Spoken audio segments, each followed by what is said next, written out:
Welcome back to my YouTube channel. It's me Ashika Sateja. So मैंने बना दिए हैं 5 videos important questions of cash flow statements के। And इस वीडियो ये जो है हमारा लास्ट वीडियो होगा कैश फ्लो स्टेटमेंट के इंपॉर्टेंट क्वेश्चन का। सो ये जो है फुल फ्लेज क्वेश्चन करने वाली हूँ मैं। इस पूरे वीडियो को देखना एंड अगर आपको इस क्वेश्चन में कोई भी डाउट हो तो आप मुझे कमेंट सेक्शन में कमेंट कर सकते हैं। आपको इस क्वेश्चन का डिटेल्ड वीडियो चाहिए तो आप मेरी इंस्टा आईडी मेंशन की हुई है, वहाँ पर भी जाकर देख सकते हो। एज वेल एज मैं यूट्यूब के कम्युनिटी सेक्शन के अंदर भी इसको अपलोड कर दूँगी। ओके, सो स्टार्ट करते क्वेश्चन के साथ। हम लोगों को एक बैलेंस शीट दी हुई है XYZ लिमिटेड की। यहाँ पे हम लोगों को कैश फ्लो स्टेटमेंट प्रिपेयर करना है। ओके, पहले पूरी बैलेंस शीट है एंड देन हम लोगों को एडजस्टमेंट्स दिए हुए हैं। टोटल 8 एडजस्टमेंट्स हैं। फुल फ्लेज क्वेश्चन है। प्रपोज डिविडेंड है, इंटरिम डिविडेंड है, डिबेंचर्स के है, इंटरेस्ट एसेट्स वाली जो हम लोग क्वेश्चन करते हैं वो भी है। ठीक है, तो इस पूरे वीडियो को देखना बहुत ही ज़्यादा इंपॉर्टेंट होने वाला है। ठीक है, अच्छे से समझना और जो भी डाउट हो आप मुझे कमेंट सेक्शन में कमेंट कर सकते हो। ओके, सो स्टार्ट करते हैं। यहाँ पे आपको क्वेश्चन डिस्प्ले हो रहा होगा। ठीक है, यहाँ पे हम लोग कर देंगे वर्किंग नोट्स। ठीक है, सबसे पहले चीज़ इन लोगों ने फर्स्ट एडजस्टमेंट ही दिया हुआ है प्रपोज डिविडेंड, जिसके अंदर 2 है हमारे शेयर कैपिटल, एक होता है इक्विटी, एक है प्रेफरेंस। तो इक्विटी शेयर कैपिटल पे तो इन लोगों ने नील अमाउंट दिया है। प्रेफरेंस शेयर कैपिटल पे इन लोगों ने दोनों साल पे ही 10% दिया हुआ है। लेकिन जैसे मैंने आपको पहले भी बताया हुआ है कि प्रेफरेंस शेयर कैपिटल पे या तो फिर अगर हम लोग प्रपोज डिविडेंड देते हैं तो हम लोगों को हमेशा प्रीवियस ईयर को कंसिडर करना होता है, करंट ईयर को कुछ भी कंसिडर नहीं करना है। ठीक है, सो यहाँ पे 2 एंट्रीज होगी फर्स्ट एडजस्टमेंट की। प्रपोज डिविडेंड की एंट्री होगी कहाँ पे, NPVT जब हम लोग कैलकुलेट करेंगे तब ऐड होगा। ठीक है, और जब हम लोग फाइनेंसिंग एक्टिविटी बनाएंगे तो उसमें से ये पर्टिकुलर अमाउंट क्या हो जाएगा, लेस हो जाएगा और इक्वल से माइनस हो जाएगा। ठीक है, अमाउंट कितना होगा मैं आपको बताती हूँ। इसमें प्रपोज डिविडेंड प्रेफरेंस शेयर का अमाउंट इन लोगों ने दिया हुआ है लास्ट ईयर का 3 लाख, इस ईयर का दिया हुआ है 2 लाख। किस पे हम लोगों को निकालना है, 3 लाख पे निकालना है, क्योंकि हम लोगों का प्रीवियस ईयर 3 लाख वाला अमाउंट है। ठीक है, सो 3 लाख पे अगर हम लोगों को 10% देना है, इसका अमाउंट हो जाएगा 30,000। ठीक है, NPBT में क्या होगा, ऐड, और फाइनेंसिंग में लेस। ठीक है, आते हैं सेकंड एडजस्टमेंट। सेकंड एडजस्टमेंट में इन लोगों ने बोला है machine with the book value of 90,000 was sold for 50,000, यानी कि यहाँ पे हम लोगों ने एक मशीन है जिसकी सेल की है लॉस पे। ठीक है, तो यहाँ पे हम लोगों को बनाना है मशीनरी अकाउंट और you can say fix assets account. ठीक है, सो मशीनरी अकाउंट बना देते हैं डेबिट क्रेडिट। ठीक है, सो यहाँ पे सेल का अमाउंट लिख लेते हैं। सेल इसने कितने में की है, 50,000 में। लॉस पे बेची है 40,000 के, क्योंकि बुक वैल्यू थी 90,000, बेची है 50,000 में, तो यानी कि 40,000 के लॉस में बेचे। प्रॉफिट हो रहा होता तो यहाँ पे लिखते हैं। ठीक है, डेबिट साइड पे। उसके बाद मशीन का बैलेंस क्या होता है, डेबिट होता है, तो यहाँ पे हम लोग लिखेंगे brought down balance. Fix assets में आप अगर ब्रॉड डाउन लिखोगे तो 6 लाख है, क्लोज डाउन देखोगे तो वो है 7 लाख। ठीक है, एंड इसके बाद वाला अगर आप एडजस्टमेंट देखो उसमें क्या लिखा हुआ है, डेप्रिसिएशन चार्ज। डेप्रिसिएशन इसका ही बताया हुआ है। डेप्रिसिएशन चार्ज हमारा यहाँ पे क्रेडिट साइड पे इसकी एंट्री होगी 60,000 की। इसका अमाउंट टोटल कर देंगे 7,60,000। 7,60,000 plus 40 8 lakh, 8 lakh plus 50 8,50,000।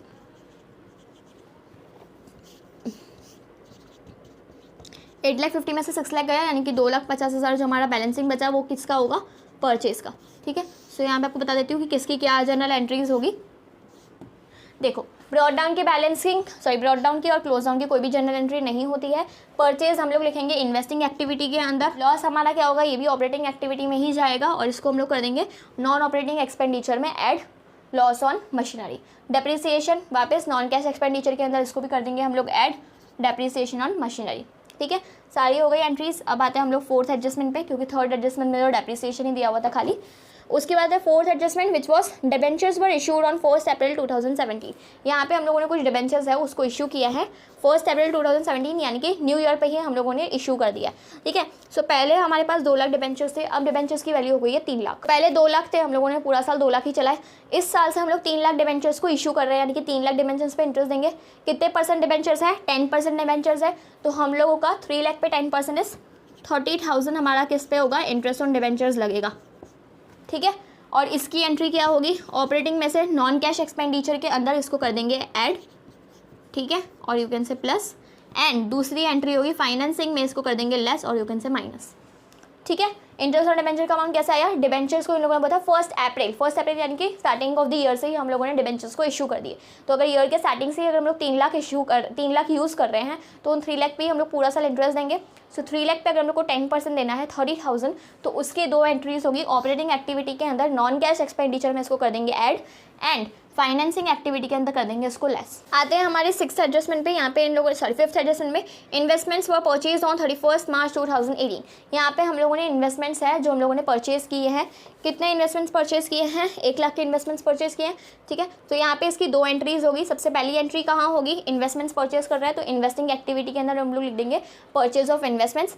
Second entry investments है, 10% हम लोगों को रिटर्न आ रहा है, ठीक है। सो यहाँ पे हम लोगों ने क्या बोला है? 31 मार्च 2018 यानी कि ईयर खत्म हो जाने के बाद हम लोगों ने इन्वेस्टमेंट्स को परचेज किया। हम लोगों को पूरा साल 1 लाख पे इंटरेस्ट 1 लाख पे रिटर्न मिलेगा या 2 लाख पे? हम लोगों ने पहले पूरा साल इन्वेस्टमेंट था हमारा 1 लाख, ईयर के एंडिंग पे हम लोगों ने 2 लाख इन्वेस्टमेंट यानी कि 1 और लाख का इन्वेस्टमेंट किया है। तो हम लोगों को इस पूरे साल पे तो 1 लाख पे ही इन्वेस्टमेंट का रिटर्न मिलेगा। तो अगर हम लोग 1 लाख का 10% निकालेंगे तो कितना होगा? 10,000 हम लोगों को इन्वेस्टमेंट पे रिटर्न मिलेगा, ठीक है। सो इसकी 2 एंट्रीज होगी। सबसे पहली चीज़ इन्वेस्टमेंट्स परचेज किए हैं तो इन्वेस्टिंग एक्टिविटी में आपको लिखना है परचेज ऑफ इन्वेस्टमेंट। दूसरा इन्वेस्टमेंट्स के जो प्रोसीड्स हम लोगों को मिला यानी कि 10% जो रिटर्न मिला है उसको हम लोग लिखेंगे इन्वेस्टिंग एक्टिविटी के अंदर ही प्रोसीड्स फ्रॉम इन्वेस्टमेंट 10,000 अमाउंट लिखेंगे प्लस में। और इन्वेस्टमेंट के अंदर ही हम लोगों को एक और एंट्री होगी जो कहाँ पे होगी? ऑपरेटिंग एक्टिविटी में। हम लोगों को क्या है ये जो रिटर्न मिल रहा है हम लोगों को इन्वेस्टमेंट से, वो हमारी क्या होगी? नॉन ऑपरेटिंग इनकम होगी। तो हम लोग ऑपरेटिंग एक्टिविटी में से नॉन ऑपरेटिंग इनकम में से इसको कर देंगे माइनस। सिमिलरली यहाँ पे जब हम लोग इंटरेस्ट ऑन डिबेंचर्स यानी कि डिबेंचर्स जब हमारे रिडीम हो रहे हैं, डिबेंचर जब हम लोग इशू कर रहे हैं तो हम लोगों को फाइनेंसिंग एक्टिविटी के अंदर भी इसकी एंट्री करनी है विच is of issue of debentures. कितना अमाउंट हम लोग इशू कर रहे हैं? 1 लाख अमाउंट इशू कर रहे हैं, ठीक है। सो फाइनेंसिंग एक्टिविटी में इशू ऑफ डिबेंचर्स अमाउंट लिखेंगे प्लस में 1 लाख। अब आते हैं 6th एडजस्टमेंट पे। Preference shares were redeemed on 31 दिसंबर 2017। तो प्रेफरेंस शेयर्स पे हम लोगों ने डिविडेंड तो ऑलरेडी दे ही दिया है, ठीक है। एंड रिडीम हो रहे हैं हमारे कितने प्रेफरेंस शेयर्स? प्रेफरेंस शेयर्स थे पहले 3 लाख, अब हो गए हैं 2 लाख यानी कि 1 लाख शेयर्स हमारे प्रेफरेंस शेयर्स जो है रिडीम हो रहे हैं। तो हम लोग इसकी एंट्री का करेंगे फाइनेंसिंग एक्टिविटी में redemption of preference shares amount लिखेंगे माइनस में 1 लाख, ओके। उसके बाद है हमारी 7th journal entry and interim dividend at the rate of 15% was paid on equity shares on 31 December 2017। It means कि हम लोगों ने इंटरिम डिविडेंड, और इंटरिम डिविडेंड किस पे देते हैं? हम लोग इंटरिम डिविडेंड देते हैं इक्विटी शेयर्स पे। यानी कि यहाँ पे हम लोग जो डिविडेंड दे रहे हैं वो किसके रिलेटेड है? हमारे equity shares related interim dividend हम लोग पे कर रहे हैं, ठीक है। सो सबसे पहले हम लोग इक्विटी शेयर्स की वैल्यू देख लेते हैं।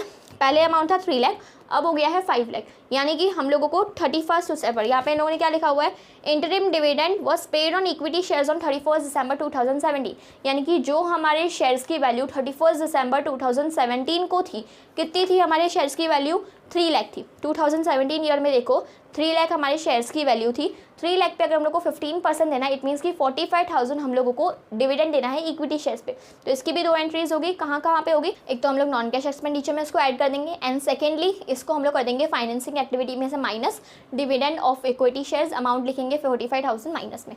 उसके बाद आता है हम लोग 8 fresh equity shares were issued at a premium of 5% on 31 मार्च 2018। तो यहाँ पे हम लोगों ने कुछ शेयर्स को जो है क्या किया है? इशू किया है 31 मार्च 2018 यानी कि ईयर के एंड हो जाने के बाद।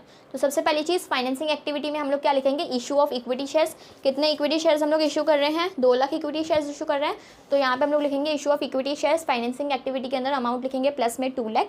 सेकेंडली यहाँ पे हम लोगों को प्रीमियम भी मिल रहा है 5% का, तो हम लोग क्या कर देंगे? फाइनेंसिंग एक्टिविटी में proceeds of premium from the issue of equity shares, ये हम लोग लिखेंगे एंड अमाउंट लिखेंगे प्लस में सिक्योरिटीज प्रीमियम रिजर्व का अमाउंट है हमारा 10,000, तो वो हम लोग लिखेंगे अमाउंट प्लस में 10,000। सो यहाँ पे हमारे सारे एडजस्टमेंट्स कंप्लीट हो गए हैं। अब हम लोग बैलेंस शीट देख लेते हैं। बैलेंस शीट में जैसे मैंने आपको बताया पहले अमाउंट था 6 लाख, अब हो गया है 7 लाख। इसके नोट्स में आओ तो इक्विटी शेयर कैपिटल मैंने आपको बता दिया, पहले 3 लाख था अब 5 लाख हो गया, यानी कि issue of equity shares financing activity में लिखना है एज वेल एज हम लोगों ने डिविडेंड की भी एंट्री कर दी विच इज ऑफ 45,000, ठीक है। अब आता है प्रेफरेंस शेयर कैपिटल, इधर भी हम लोगों ने डिविडेंड की एंट्री कर दी है, एनपीबीटी के अंदर ऐड हो जाएंगे एंड फाइनेंसिंग में से हम लोग उसको कर देंगे लेस, तो इसका जो है हम लोगों ने प्रपोज डिविडेंड की कर दी as well as preference shares हमारे जो है रिडीम हो रहे हैं, पहले 3 लाख थे अब 2 लाख हो गए, उसकी भी एंट्री करवा दी मैंने आपको। फाइनेंसिंग एक्टिविटी में क्या लिखेंगे? Redemption of preference shares capital amount लिखेंगे माइनस में 1 लाख। उसके बाद आते हैं हम लोग second which is of reserves and surplus. Reserves and surplus में सिक्योरिटीज प्रीमियम रिजर्व यानी कि इक्विटी शेयर्स को इशू करने के थ्रू हम लोग को जो 10,000 प्रीमियम आया वो हम लोग कर देंगे फाइनेंसिंग एक्टिविटी में, क्या लिखेंगे? Proceeds of premium from issue of equity shares amount लिखेंगे प्लस में 10,000 एज वेल एज हम लोगों ने इक्विटी शेयर्स इशू किए हैं तो उसका भी अमाउंट लिखेंगे फाइनेंसिंग एक्टिविटी में, वो भी मैंने आपको बता दिया। रिजर्व्स एंड सरप्लस के अंदर सरप्लस में इन लोगों ने लिखा हुआ है कि इसका अमाउंट है पहले 2 लाख था प्रॉफिट, अब हो गया 4 लाख, यानी कि इस साल हम लोगों का 2 लाख का सरप्लस है। 2 लाख का सरप्लस प्लस एनपीबीटी में हम लोग जो है 30,000 प्रपोज डिविडेंड का ऐड करेंगे। इट मीन्स 2,30,000 क्या आएगा हमारा टोटल एनपीबीटी। उसके बाद आता है हम लोग नॉन करंट लाइबिलिटीज़ पे। इसमें इन लोगों ने लिखा हुआ है long term borrowings 10% debentures. Debentures का मैंने आपको बता दिया, इंटरेस्ट ऑन डिबेंचर्स हम लोगों को देना है। पहले अमाउंट 30,000 का हम लोगों को डिबेंचर्स का इंटरेस्ट देना है। ऑपरेटिंग एक्टिविटी में नॉन कैश एक्सपेंडिचर में ऐड हो जाएगा एंड फाइनेंसिंग एक्टिविटी में से इसका अमाउंट जो हो जाएगा वो हो जाएगा लेस। एंड यहाँ पे डिबेंचर्स हमारे क्या हो रहे हैं, डिबेंचर्स हमारे इशू हो रहे हैं, तो यहाँ पे हम लोग फाइनेंसिंग एक्टिविटी में लिखेंगे इशू ऑफ डिबेंचर्स, अमाउंट लिखेंगे प्लस में 1 लाख। ओके, उसके बाद है करंट लाइबिलिटीज़ में अमाउंट लिखा हुआ है ट्रेड पेबल्स का। पहले 60,000 था, अब 1,40,000 है।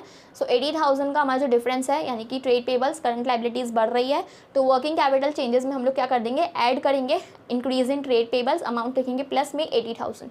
Okay, so liability side is completed. Now हम लोग चलते हैं नॉन करंट एसेट्स पे। सो नॉन करंट एसेट्स में भी फिक्स एसेट्स में है टेंजिबल, उसकी मैंने आपको एंट्री करवा दी, 6 लाख 7 लाख एंड सारी एंट्रीज मैंने आपको करा दी है।